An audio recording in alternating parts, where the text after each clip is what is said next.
Hello and well met, folks. This is Founder Layron with the Fantasy Grounds Academy.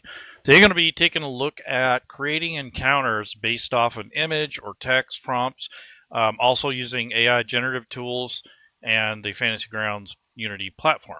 So first and foremost, this is the latest and greatest Fantasy Grounds edition 4.5.10. And this is the new theme. So if you haven't used Fantasy Grounds in a while, they've been updating the look and the UI and all kinds of stuff, adding features, refining the website, all that stuff. So without further ado, in the frame down on the right here, this is a live version of ChatGPT. This is to generate content if we need to. I've already taken the liberty to create some NPCs. And I'm going to show you a picture that I created on a different AI platform.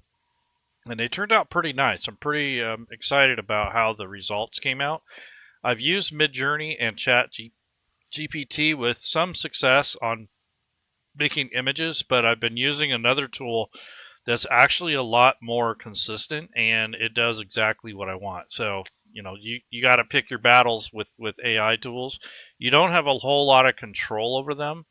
However, if you find the right combination of words and text prompting and that sort of thing, it will help you in the long run when you're creating content. So I just wanted to kind of get that out of the way, and also remember that most of the content that I made, if not all, is generally made for personal use. I've used maybe one time for a non-personal use for commercial product, and that was listed in the product itself. So if you're going to use this stuff, make sure you follow the guidelines, the rules, the laws, all that sort of thing regarding AI generative tools. So basically, I have some assets that I pulled in earlier, and these were already generated prior to the show. But these are some images of the sewers with some various creatures. Like here we have these, they look like kuotoas or whatever they call those, like these frogmen. And then this is a beholder, not necessarily a sewer creature, but I can see it being close enough. And then this is like a sewer leech, what I thought turned out really nice. And then a sewer monster, which I thought was kind of appropriate. We always need that. And you're sitting on a big pile of crap, too, which is very fitting. And then I've got 3 different variations of the Snail Folk Barbarian. I think I'm going to focus more on this guy, but I like how these turned out. They turned out really nice. They look exactly how I envisioned this creature. The only thing I didn't care for are these pipes up here, which makes it a little bit more modern, but I don't think those are a big attractor, so I'm not too worried about it. So I would use this artwork probably for NPC stat block, but also for information and for inspiration. So what I want to do is take this image and add it to my campaign. So even though I have this in my directory, in my campaign folder, it's not actually a part of the campaign itself. It's just images that's embedded in, or that's in the campaign. So in order to add these, what you need to do is go to images in your campaign on the right hand side, open that up, and then what I'm going to do is I already have a group called custom images, but what I'm going to do is create one that's specific to the actual content. In this case, it would be sewer. So I'm going to put add a category. So we got group 1, group 2. I'm going to edit this, and I'm going to call this sewer encounters. And this is a good practice to get into. You don't have to do this. Maybe you only have one image or something. In that case, probably not a big deal. But if you're going to generate tons of content, and you want it to be available and organized and that sort of thing, it makes it better if you actually put it in a category. So now I have the sewers encounters. I'm going to go ahead and create from campaign assets. I wouldn't do this unless you were completely done with all the artwork that you were going to include in your adventure, including maps, tokens, and all that. But what I'm going to be doing is clicking on this to say create from campaign assets. That'll pull all these in at once. So instead of dragging them over one at a time, you can actually do it all at once. So I'm going to go ahead and do that just for the sake of the show. And it says, are you sure you want to import all of the image assets as image records? I'm going to say yes. So here's all the creatures now. Now these are actually part of the campaign. So here's the images. I want to pick one of the Snail Folk Barbarians. I'm thinking this second one. Yeah, this one actually is kind of like my favorite. Even though it has kind of that realistic... Actually, both of these are really good. I think I will use this one on the right. So this is number 3. And this one turned out really nice. I like the aesthetic of it, the detail. Although it is kind of realistic looking, but you know, it's not a horrible thing. And if you see here, it's got this spear and a net. And it's got kind of like a little bit of armor on its forearms. It's kind of got the anthropomorphized snail barbarian look to it. So that's kind of what this guy is. So this is just a way to kind of make this more interesting. And what I can see from this is a lot of detail that I can extract to make an encounter. So that's the topic of today's show, is building an encounter. So in this case, we're inspired by a photo, or a photo will inspire your content creation depending on what your needs are and such. But this is actually a really neat picture. So I can look at this and I can see, hear, smell, you know, all the different senses here. So what I want to do is take ChatGPT and make a description of this with ChatGPT as the tool to help us write it out instead of spending all the time typing. So what I'm going to do is pull up ChatGPT, and you guys should already see it here in the bottom frame. And I'm going to upload the image just so it has reference. Even though it's generated this image, or I have generated the image, it's still going to need a little bit more context sometimes when you're asking it to create something based off of an image. So I'm going to open up my assets, and I'm going to find this. This is the Snail Folk picture that I want to use. I'm going to drag and drop this over to my screen here so that I can upload it and use that for inspiration, so that ChatGPT will it will look at it and give me a better chance at you know, making these encounters more detailed and giving me the text context for it. So I've went ahead and uploaded the image, and now I'm going to prompt it here. I'm going to say, with the attached image, please create a detailed description of the scene and include all of the senses and the vibe of the image above. We'll see what it does. So with the attached image, please create a detailed description of the scene and include all of the senses and the vibe of the image above.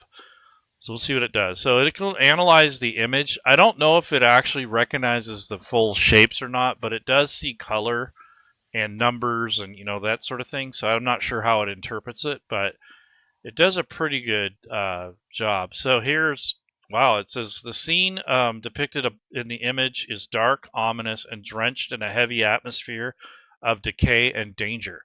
In a decrepit sewer system, murky green water sloshes around the thick legs of a hulking snail folk barbarian. The air is thick with the pungent stench of mildew, rot, and stagnant water. The walls of the sewers are ancient, made of crumbling stone covered in grime and moss, with rusty pipes jutting out at odd angles, dripping with foul liquids. The Snail Folk Barbarian is a massive, intimidating figure with a slick, mucus-covered body that gleams in the dim light. Its skin is a sickly mix of green and brown with patches of rough armor-like scales. Its shell is large, twisted, and scarred, reflecting a life of battle and survival in the underworld of the sewers.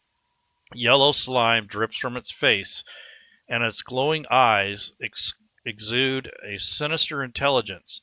The barbarian's heavy breathing and the occasional squelch of its footfalls in the water add to the oppressive sounds of the environment.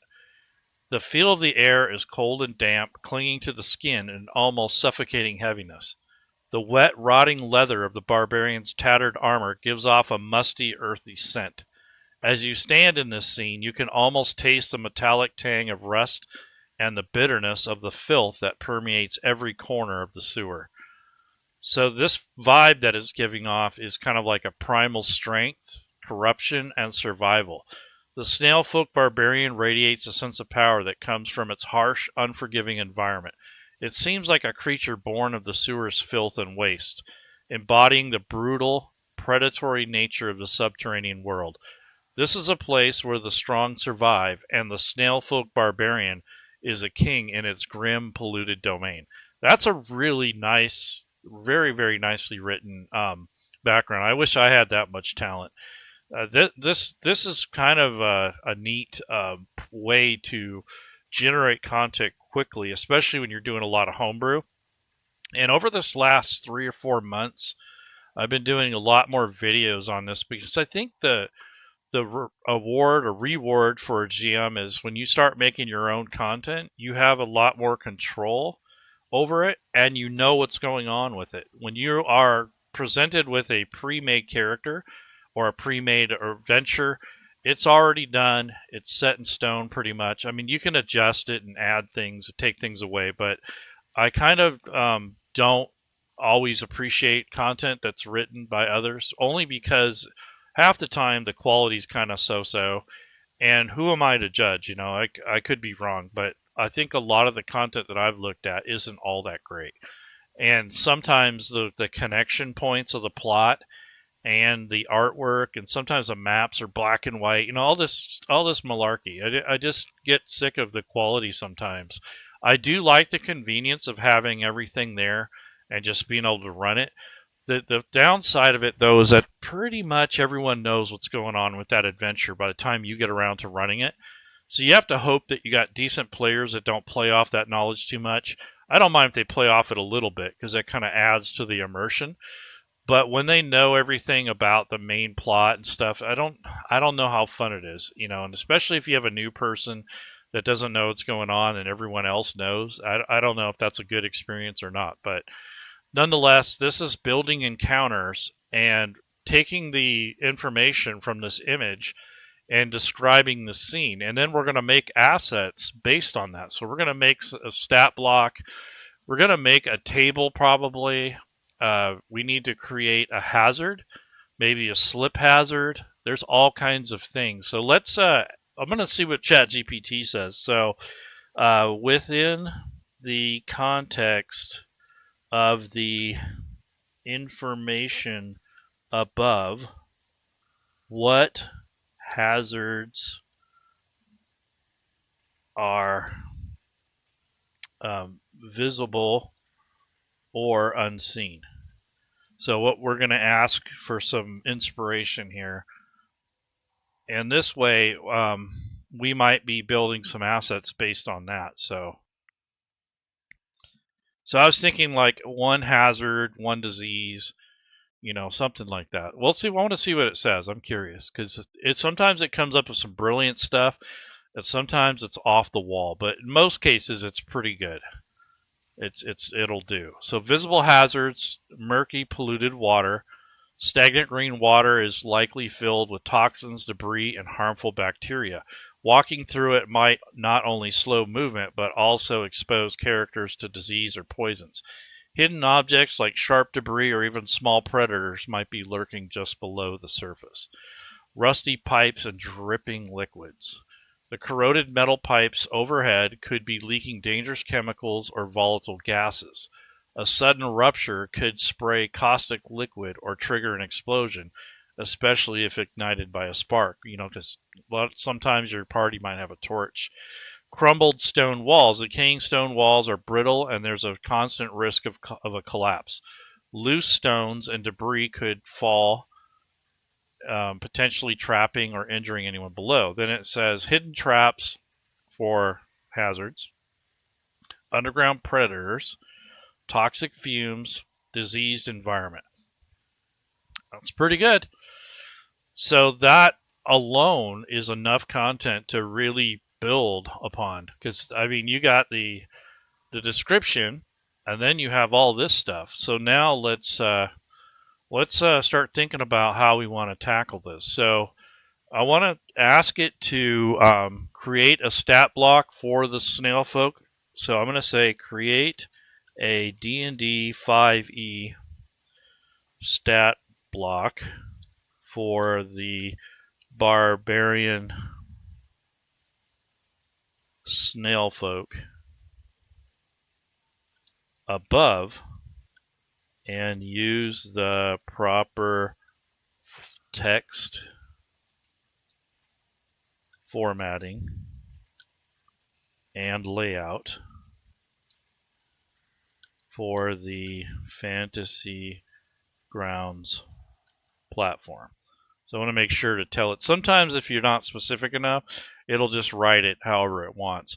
I've spent a lot of months working on this, like trying to get it to to do it right. I think I kind of have it trained. You just have to be, keep repeating it, and it gets annoying. But let's see what happens. So we'll let her rip. So it's going to create the stat block, and we'll copy and paste that into Fantasy Grounds once it's generated. So it will take the context from above too. So, okay, so large monstrosity, Snail Folk, chaotic neutral. Here's the armor class, and it has a shell defense. It's got 85 hit points. I think I'm going to change the speed to 25 and swim to 20 because I don't see it moving that fast. And then there's the stat block.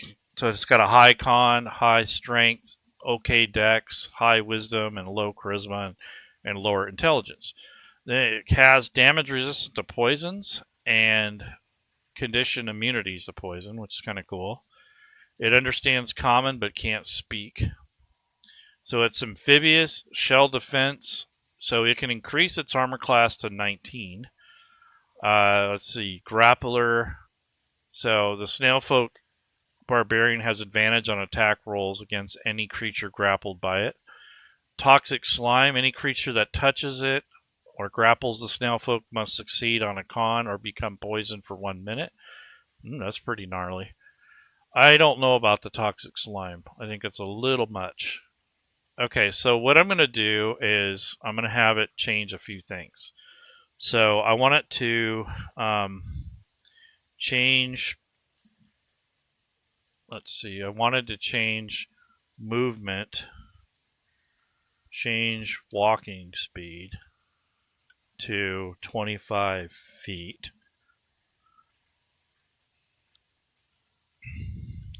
Remove toxic slime to mild acid, I guess. That would be acidic. No. Let's say mild poison. I don't think it needs. Let me take a look at that. I just don't want it to be too strong.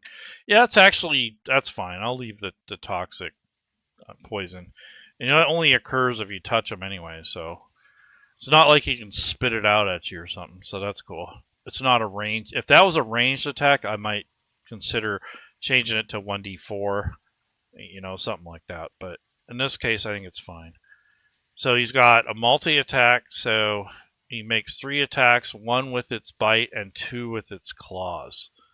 I think that's a little much. And I don't see that it has a lot of claws. So what I'm going to do is we'll say multi-attack. I'm going to reduce it a little bit. So the multi-attack, I'm going to actually ask it to reduce it down to just 2 with 1 claw and 1 bite, or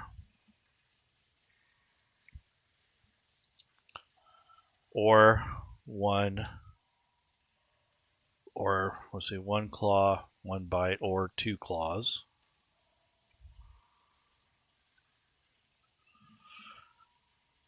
So I'm just adjusting it a little bit, slowing it down to 25 feet instead of 30, and then changing the multi-attack to 1 claw and a bite or 2 claws or 1 bite.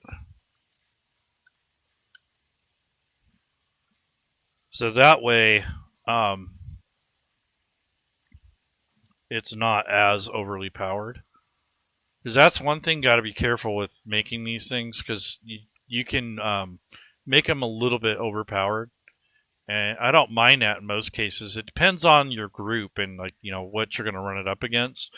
But for the starting point of it, I want to, you know, make sure that it's got a good starting point. That way the GM doesn't have to do too much work in the long run.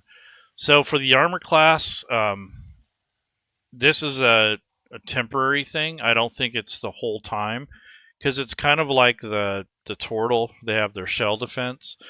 So instead of 19, I'm gonna say maybe 17. I don't know. I think it's okay. It's basically they just withdraw into their shell. And being how big they are, who knows if that makes any sense. But nonetheless, maybe the shell just offers a little bit more armor. So I think I'm going to take that away. So shell defense, or I'm going to lower it. So I'm going to say instead of 19, it's going to be 17. So I think that's a little much. And I don't think it protects his entire body. It has disadvantages. Okay, so we'll do that. So we're fixing the shell defense, kind of lowering it a little bit. And this is kind of up to you, but I kind of don't want it to be too overly powerful. Okay, so I'm going to say rewrite the entire NPC stat block with all of the changes, and also include its background, which is going to be the appearance, tactics, lore section. I always like that. I wish they would have not taken that away. A lot of role-playing games used to provide for NPC stat blocks. They used to have more information, and even if you didn't read it or use it, it was nice to have that there, because you know, you don't always know how to run that creature, and just having that information there helps to inspire you to do whatever, you know, something above and beyond just the numbers. And I think that's some of the, recent editions of Dungeons and Dragons and other rule sets have pared that down because they don't want to overwhelm the GM. But in Fantasy Grounds, you have the other tab, so you don't even have to look at it if you don't want to. So let's see what it does. So we're going to take the entire stat block and rewrite it, and we're going to add its background information and all the little changes that we've asked it to make. And this is kind of where it helps to know what you want ahead of time, because if you do too many iterations, you kind of run out of, and you got to wait. So, but I don't mind for this. It's just for the show. I'm not, not in a big crunch or anything for time. So here's the background, lore, tactics. Okay.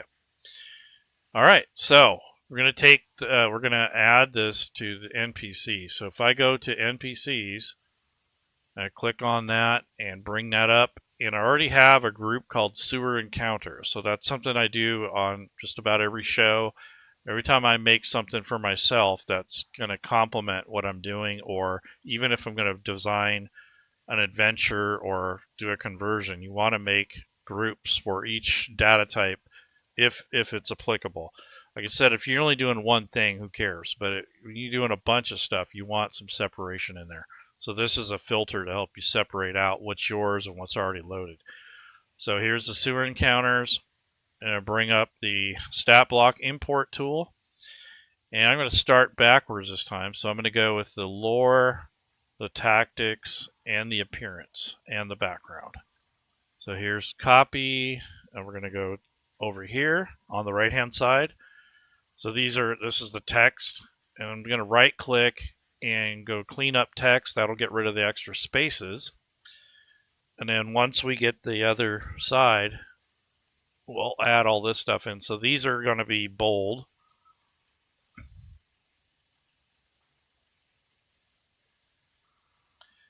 And then once we get the other thing in here, I'll put his name up here.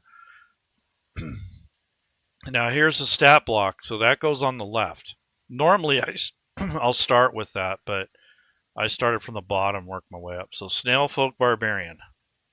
So that goes over here on the left. I'm going to right click and go to clean up text just so I can kind of get a preview of what it's going to look like. I kind of do a once over just in case, because you might see something out of place. And once you do this enough, you'll start learning what to look for. So it takes a bit of practice and time, but you'll start recognizing like, oh, this isn't going to work, or, you know, this is broken. I can tell right away that most of this is good. So like for the traits, you have these periods after each trait with all the stuff after it. You have a thing called traits, and then down here are the actions, which defines the multi-attack, the bite, the claw. And then up here, the main thing that gets broken is this. So the stat block acronyms for the abilities are up here. And the second row is the ability scores with the adjustments on the right. So this is how this should be formatted, just like that. If it's any other way, it probably won't parse correctly. And then like this thing here where it says large monstrosity, comma, chaotic neutral, if that comma's in the wrong spot, or it's missing, or it's backwards, and it's not going to parse correctly. So there's so many ways to do this wrong. There's only one way to do it right. So Snail Folk Barbarian, I'm going to leave this little space here because I'm going to link the image. So I'm going to go with, we're going to go with art underscore Snail Folk Barbarian, but then over here, I'm just going to say Snail Folk Warrior or something like that. And this is what would show if I'm going to share it with my players. So instead of seeing this, which is the title, the actual file name, I'm going to unidentify it, and just when I share this image, it's going to say Snail Folk Warrior. It doesn't have to have all this other stuff. Then I'll go ahead and lock the image because I don't plan on doing any editing to it. I was thinking about adding mist to it, but that's so cliche, I'm getting tired of it. So, and it just adds more overhead. So if you don't need to do it, don't. And then I'm going to take this image and link it to the stat block so that I have the full image right here at my fingertips. And then here's all the lore and such. And over here is the actual stat block. So we'll see what happens. So let me close this stuff here, and we'll see what happens here. So hit import, and there we go. So now what I'll do is I will take a look at this content. So it's amphibious, there's the shell defense, and here's the armor class. So you can change that if you need to when they do the shell defense, or you can add a +2 to AC, which is pretty easy to do in Fantasy Grounds. Here's the saving throw for the slime and the damage. Here's the multi-attack statement. Here's the bite and the claws. And then for notes, this is where all that came in. And here's a nice little beautiful summary right here. And then for pictures, I'm going to drag this thing over here because that's going to be the main picture. So I didn't have to link it to this notes area, but I kind of like having it there. This is the old way of doing this. And then this is how the newer way. And then we're going to make a token for this eventually. And then if I took the time, I could make the 3D asset for it, which would be removing all this stuff around it. So we might do that too. But for the time being, we have a lot of stuff in place that you could use just from this photo. So that photo is like worth 1,000 words. And as you can see, it's already created 1,000 words because it has context and it kind of has an idea of the vibe you're going for. So I'm going to go ahead and lock this for now. And this is pretty neat. So it also shows up here. Now what we're going to do is create some of the hazards. So this is more of a convenience thing You don't have to do this, but it does help when you are running a game to have these things prepared, at least a stat block for it, because it does speed things up. So what I'm going to do is go back to ChatGPT, and I'm going to ask it to create the hazards in an NPC stat block format. So I'll say, please create the applicable hazards into a DnD5e NPC stat block format with all 10s for the ability scores, and add any mechanical or use case descriptions in the traits and actions section. So I'm trying to be more precise, because sometimes it'll just write out something and it won't parse into Fantasy Grounds. It's just like a note. I don't want that. I want the actual stat block. Not everything can be turned into a stat block, but most things can. So please create applicable hazards into a DnD5e NPC stat block format for Fantasy Grounds.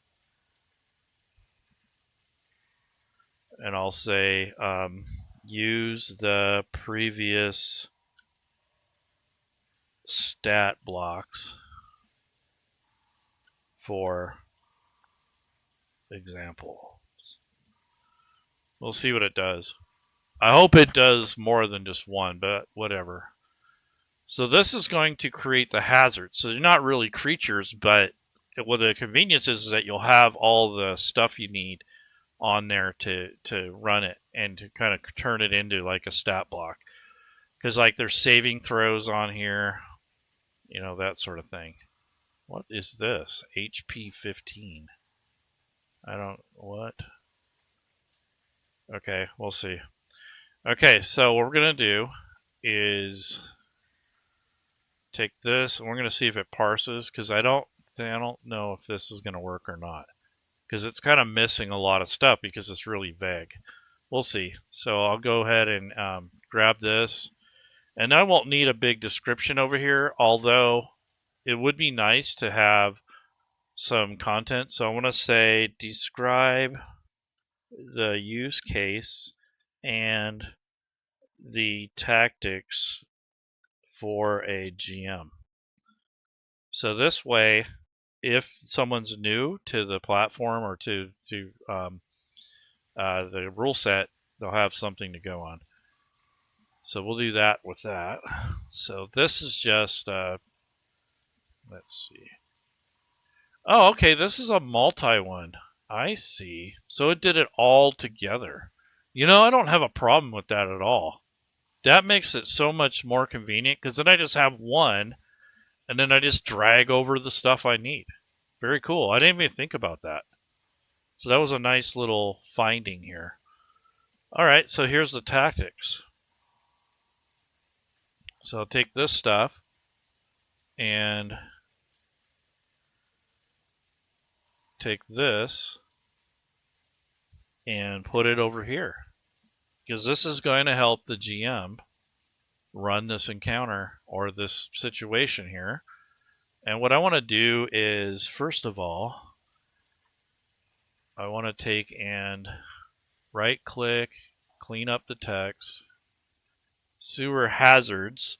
You know, this is a pretty good idea actually, because I used to just make one for every single one, but this actually makes a lot of sense. We'll see if it works. I'll be really excited if it does. So here's the use cases, layered combat, environmental challenge, tension building. See, this is good stuff here. I like making content that helps the GMs. I don't just like slapping together, you know, if I was going to make a professional product, I would definitely include some of this stuff. I realize that a lot of people are on a page count thing. Like, that's why a lot of it's really crappy, because they're trying to cram a bunch of stuff into like a 300 page or less. And sometimes they have to leave out artwork, or they leave in the artwork and get rid of all this stuff. I would technically, I'd want more of this stuff because this helps me run the adventure. It's nice to have some pieces of art in there, but at the sacrifice of doing this, I don't know. I really don't. I don't think I'd want to sacrifice this usefulness, the utility of it, for a bunch of pictures, because you may or may not even show the pictures. All right, so there's all that. Here's all this. Let me see what happens here. I hope it imports right. If not, I'll have to adjust the stat block, but okay. So, you know, honestly, as long as it can handle this part, that's all I need. Yeah, here's all the stuff. Neato.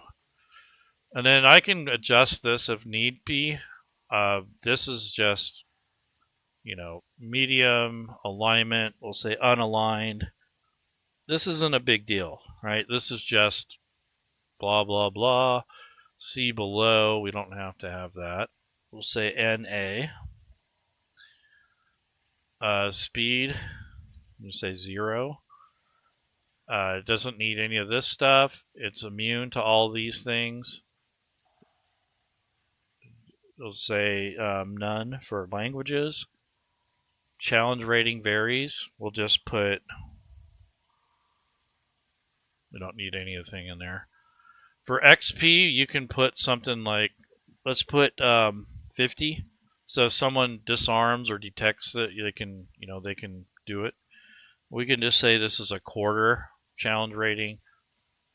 And here's some action. So like a tunnel collapse. These are the traits. I like it. And then back here is all this descriptive stuff that helps the GMs. Very cool. So I like that. So what I might do is change this to H or something like that, or, you know, instead of the S, maybe H might be a little less used, or I might just put like trap or something, you know, like whatever you need to do. But I like it. So all the sewer hazards are in one stat block instead of scattered. Instead of having 5 or 6 different ones, which I really like that, actually. That's not a bad takeaway there. So make one stat block, but then add all of your different themed things to it.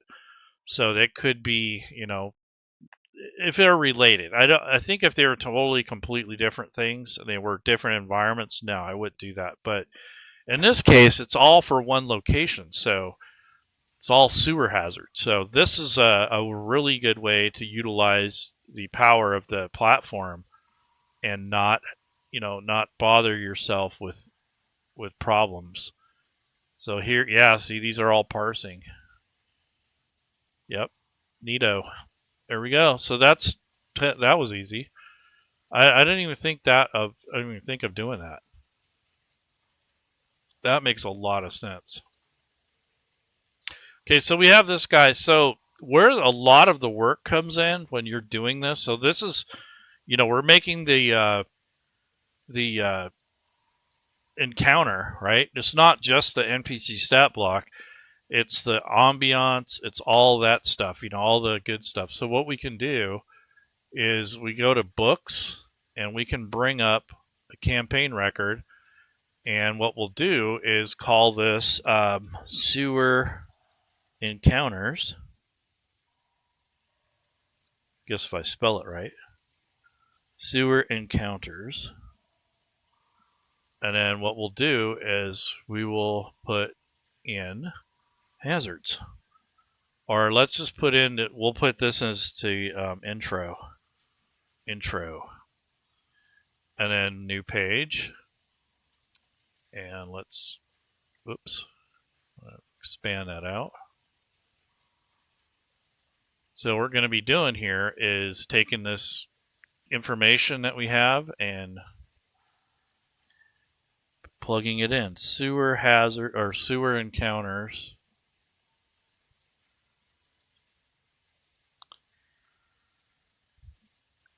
Intro. Okay, so we can make a header block. So we can say sewer encounter, or sewer, and that's an E, not an A. Yeah, I'm just having lots of problems today. Okay, so we'll say sewer encounters. Probably didn't need this header, but we'll put it in there. And then we're going to do a single text block. And I'm going to take the context of the text that we generated earlier in ChatGPT and add it in here and kind of adjust it and format it. So I'm going to go back to ChatGPT and I'm going to go back to the information that really lovely write-up that it did. It had all those really nice descriptive things in there. Let's see. Detailed appearance. This is for the... Oh, I'm going too far. Okay. Oh, here we go. So within the Erie sewer environment, the visible, unseen. Okay. So this is... We'll just say... We're just going to make this kind of like a list. So I'll put that in there.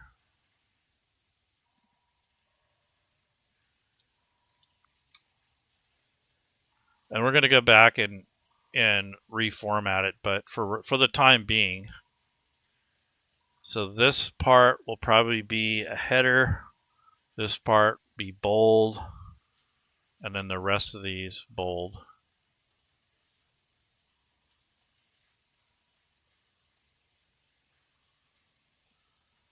And then this way they'll stand out a little bit. So these are just like notes and descriptive stuff. So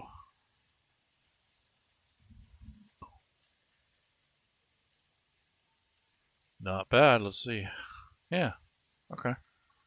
Pretty cool. So this would be like the hazards that we can list here. And then, but I wanted to get into the actual, where is that write-up? Because that's one thing when you're using the generative AI tool that I suffer from is I'll get too far into it, like I'm making a bunch of stuff.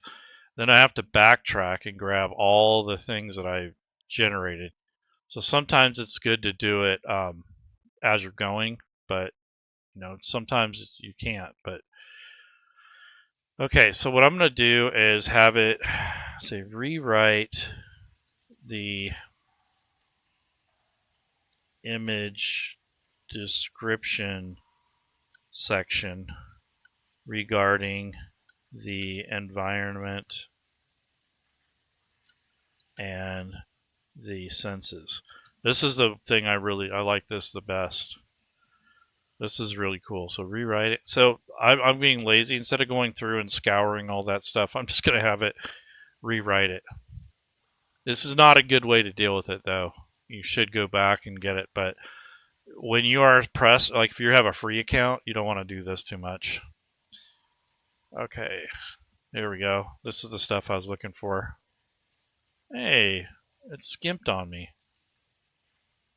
No, this is not the right thing. Oh, dang it. I think it's going off of what I had generated before, not the entire conversation. So where is that? Let's see. There's a tactics. You know, I had it write a really nice summary. And now I kind of lost track of it because I got all these stat blocks and, you know, everything else. So that is something you got to consider when you're using this tool, especially the way it's formatted. Like you got this endless scrolling here, and that can be annoying. So word to the wise, don't go too far. Start copying and pasting stuff, even if you don't use it, and then format it in Fantasy Grounds. Don't do this. Because this is going to take you time. Like you see, I'm burning up 5 minutes looking for this thing. And this is kind of the things you'll learn. You know, this is the stuff that, you know, you won't notice it until you start doing it, you know. Okay, so, oops, that's this. Wow, this is really, really long. Yeah, I obviously went crazy with this. Yeah, it's going into the stat block, and I don't know how many times I've had it write that stat block, but yeah. So I had it upload. Wait, is this it? No, I had it right. I'll say pull in the write-up of the environment from our previous conversations, appealing to all of the senses. This is the thing I was trying to get. And I get so much crap up there that I don't want to go through it all. And so this is a bad case here. This is what you don't do. So when you are writing, if you're going to use it, or you think about you might use it, copy and paste it somewhere, and then go through that. Okay, there we go. It still doesn't look right. I don't know, but anyways, I'll take this and use that. I want to actually rewrite it into a detailed and descripted passage with all the senses included.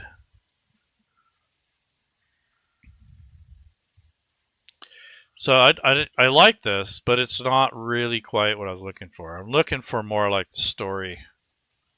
There we go. It was just giving me a description. It wasn't really giving me like the story part of it. So this is what I'm looking for, because this is something you can use to present to your players. So what I'll do is take this information. Let's see, what are we going to do here? I'll unlock it. Yeah, I wish you can you? Oh yeah, you can actually. So let me grab another text block. This is a dual one. Wrong. Okay, single text block, Control V, and we'll say lore, I guess. Is a good title for that, I guess, or something. I might change the title, but so lore.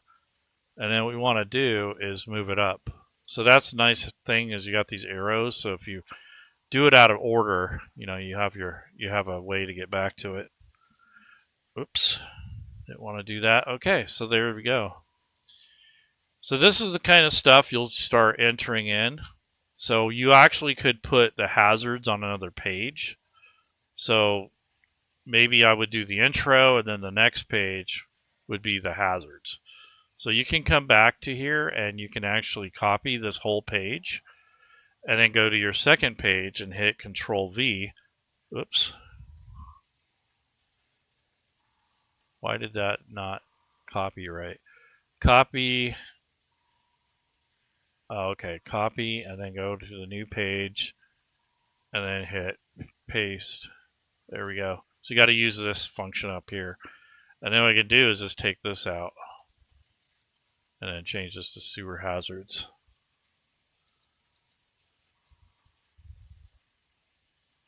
There we go. So when you're building this kind of thing, now if you ever run a swamp encounter or a sewer thing, if you have all this stuff made and kind of converted into like a module, you can load this up in almost any of your games within the rule set and use it. So you have encounters, you have all your poisons, items, trinkets, anything you could think of that will improve your encounter. So if you're running like, let's say, Salt Marsh and you need more aquatic type theme stuff, if you make your own aquatic module, which would be like an accessory, you can have ships in there that are already prepared to your liking. You can have some sea monsters, some NPCs that already have like names and backgrounds that are kind of fitting for the setting. And then you can have like, a couple of magic items. You can really go all out and help yourself out in the long run. Because I think that one of the problems I ran into was that there was not enough content to help me run it, and I had to make too much on my own. And I don't mind doing that, but you can't do it on the fly very easily. So that's kind of what I was getting at is earlier about NPCs. Is it'd be nice if they actually included more stuff in there and not so vague. But I get it. They have a page count and they have to keep it under a certain amount of pages. And this is called sewer hazards. And then the next page probably be like sewer encounters or something like that. So this one will be like where we'll put stat blocks and, like that kind of thing. But as you can see, like just this one picture, you have, the NPC.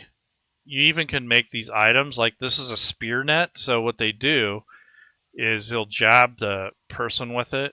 And then the spear already has the net attached to it. So he just flips the net onto the whoever he spears. Or you can throw the spear and the net kind of goes with it. And when he gets close enough, he can just envelop the victim with the net.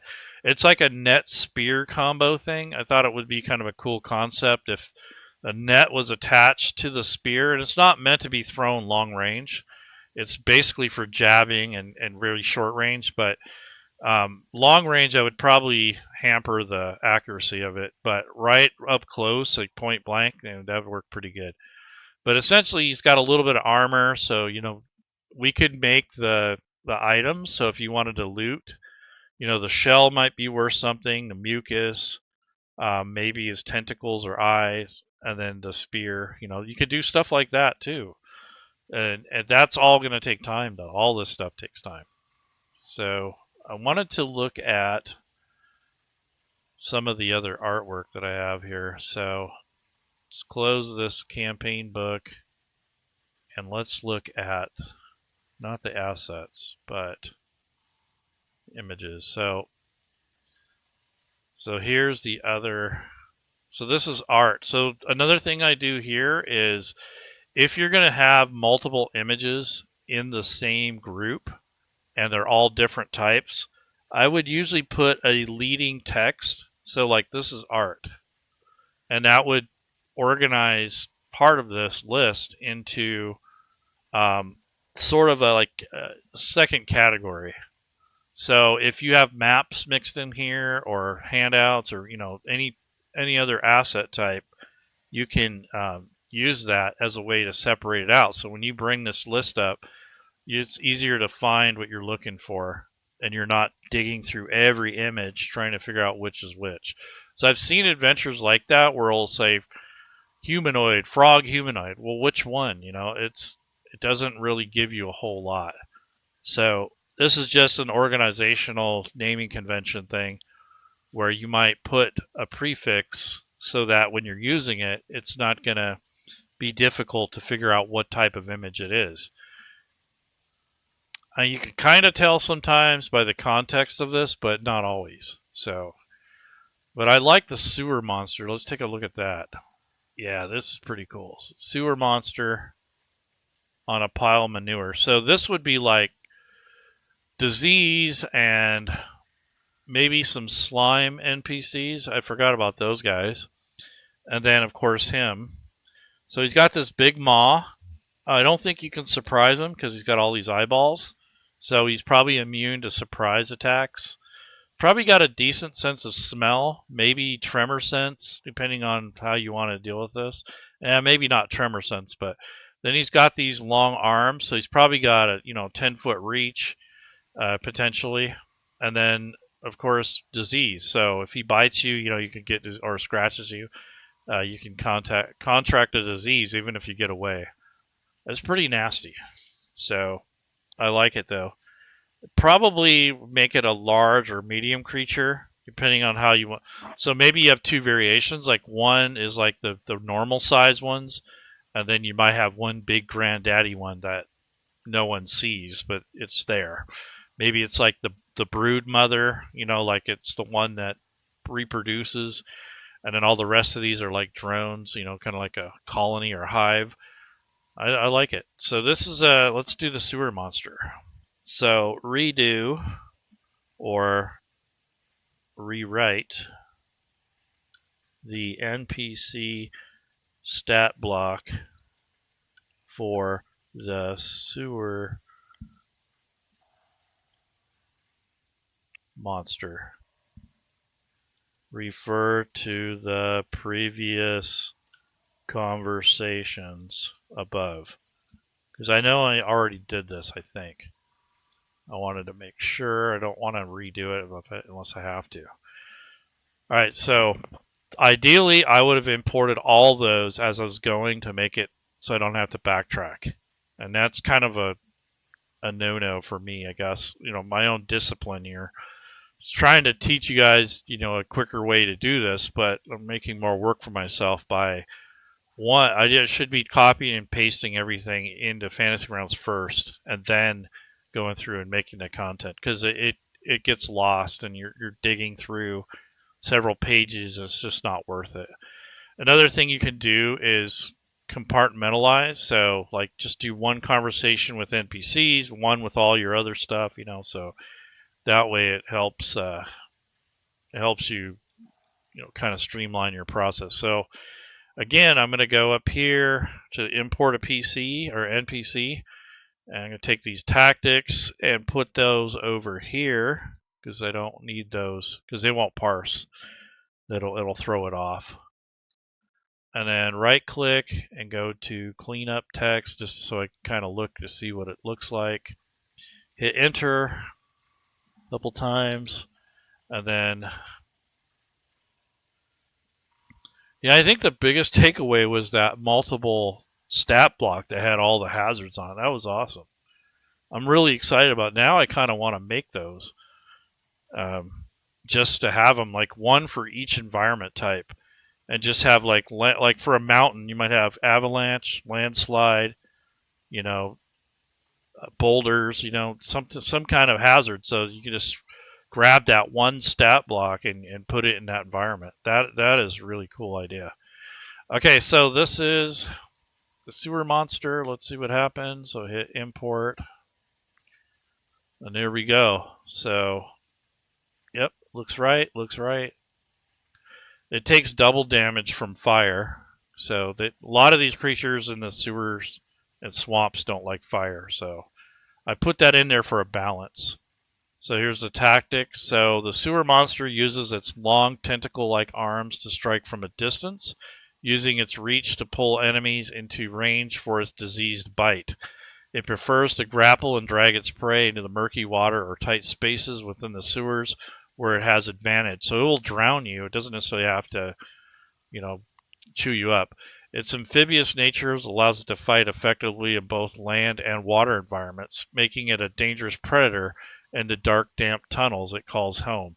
When threatened by fire, the sewer monster will do everything it can to avoid the source, retreating into the water or using its environment to escape. That makes sense. So if you have a torch, you can probably keep it at bay. But it can still drown you from 10 feet away. So you got to watch this grappler. And then, like I said, you could take this image, drag and drop it in here. And then when you make your tokens and the camera images, that's another step. That's like a lot of work. So I recommend that you do all of your artwork first, and then do all the tokens, and then all the 3D assets if you're going to be doing that, if you're going to include them, that is. So I think I'm going to start wrapping this up. I don't know if this is helpful or not, guys. Leave me some feedback. Yell at me, bitch, complain, whatever you need to do. But I'm hoping that this will help you guys in the future when you want to create your own content, or even if you need to make an adjustment. Like you might have an NPC stat block that isn't quite what you want, so you want to be able to import it and do what you need to do to get your game prep going. So making one stat block isn't bad, but when you start making the artwork and the tokens and building tables and all other stuff, that's when it really starts getting time consuming. So, if you're going to do this, probably, do it in steps if you have a lot to do. If you only have one thing, I wouldn't worry about it too much. But like I said, if you got a lot of stuff to do, you got to figure out some kind of methodology and make it easier on yourself, because as you can see, I made more work for myself. But that is essentially what I got. I mean, the next step for me after this would be to go in and build the 3D asset thing for the map view. Probably make a map if you're going to make one, or import a map, or use the Fantasy Grounds assets to just kind of make some tiles. And then what you can do is make your own quick maps.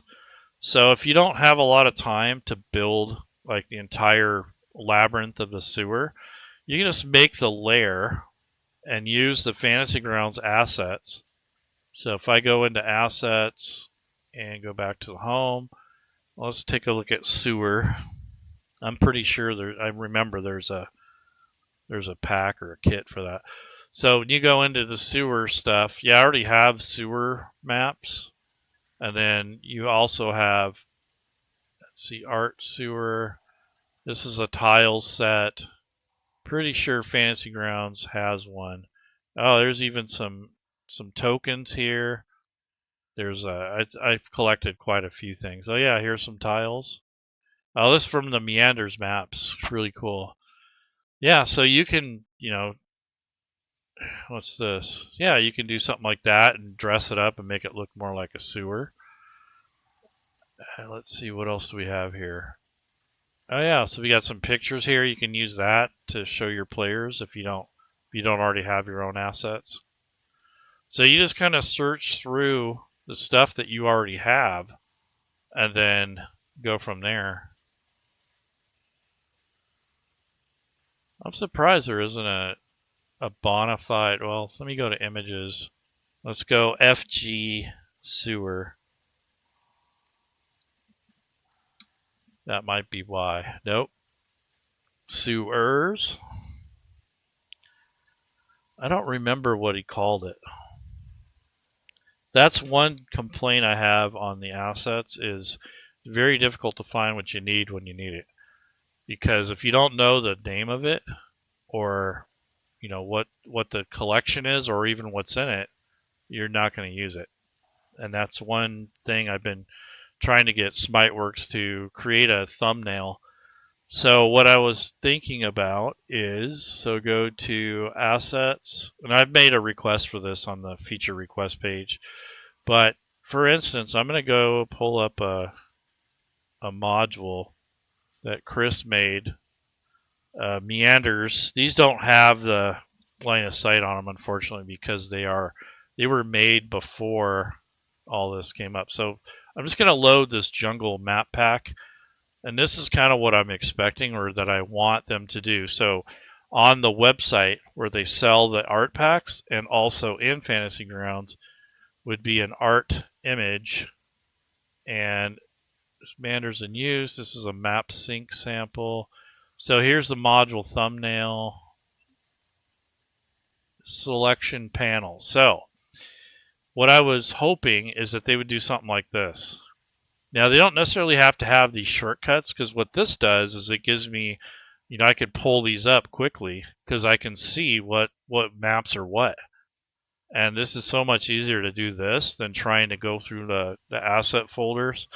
So what I'm hoping is, at the very least, they can make a sheet like this that lists all the different assets that are in a pack, and then provide that image. So when you go into the art pack, you have this preview image, and then each little thing is labeled so you know what to search for, and it should match what's on the store too. So that way, going from here to the store, or when you want to find something and you're like, oh, I really need a sewer pack, you can go online onto the Fantasy Grounds store and look to see what's there. And I think that's a missed opportunity, and I think it's frustrating to use the assets when you don't know what you have. And that's something that I've been bugging them about for a while. So if you go to store and go to the art subscription, here's all the art packs, right? And when you click on this preview, you kind of get a little bit of a preview of what's there, right? It kind of gives you an idea of what type of art pack it is. But if you had a thumbnail or two that had all of these listed on there with the little titles, the names and stuff, that way you can search for them and know what you're getting into. Because as this is right now, this doesn't tell me a lot. It kind of gives me an idea of what type of pack it is, but I don't know what's in that pack. Some packs have brushes, some don't. Some have backgrounds, they're all different. So there is no consistency in that. So it's hard for me to know what I have. So call that a little bit of a rant, but I do like the assets. I have the art subscription, but I don't use it much because I don't know what I have. And I can't do that in the middle of a game. And normally when I'm doing this type of thing, I'm making my own anyway, so I don't even look at them hardly. That's sad because it's a really good art pack and it's just not accessible. And that's the main issue that I have with it. So anyways, folks, you guys have a good, wonderful rest of your weekend, and hopefully this helps, and I'll see you guys